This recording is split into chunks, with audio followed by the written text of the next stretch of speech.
ఏం చదువుతున్నావు? ఇంటర్ అయిపోయింది. ఇంటర్ అయిపోయిందా? ఎక్కడ ఏ ఊర్లో చదువుతున్నావు? అనంతపూర్. ఏ కాలేజు? విజ్ఞాన్ కాలేజ్. అన్ని ఏం సమస్య లేదు కదా? ఇంట్లో కొంచెం ప్రాబ్లం. ఏమ్మా చెప్పు. మా నాన్నకి బాగలేదు.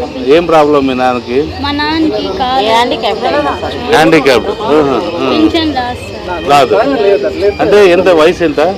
50. 2 సార్లు పన్నాడు. నడిచేకి రాదు సార్. రాదు. ఉన్నాడా ఇక్కడ? ఇంటి దగ్గర. అమ్మను నేను మాట్లాడతాను ఒకసారి. ఎంఆర్ఓతో. నీ చదువుకి ఏమన్నా ఇబ్బందులు ఉన్నాయా? 1 ఇయర్ ఇంట్లో ఉన్నాను. అవునా?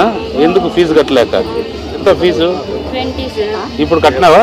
లేదు సార్, ఇప్పుడు జాయిన్ అవుతాను. ఇప్పుడు జాయిన్ అంటే డబ్బులు లేక కట్టలేదు నువ్వు?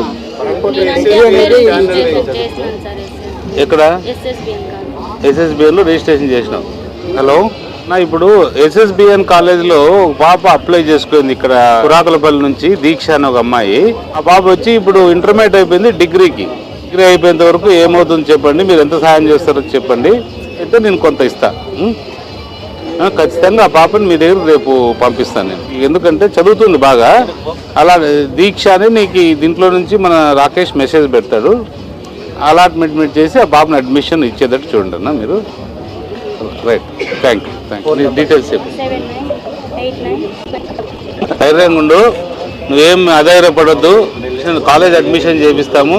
దాంతోపాటు నీకు ఒక 4 డ్రెస్సులు బాగా నీకు మంచి డ్రెస్సులు ఇప్పిస్తాను నేనే. ధైర్యంగా ఉండు. ఓకే.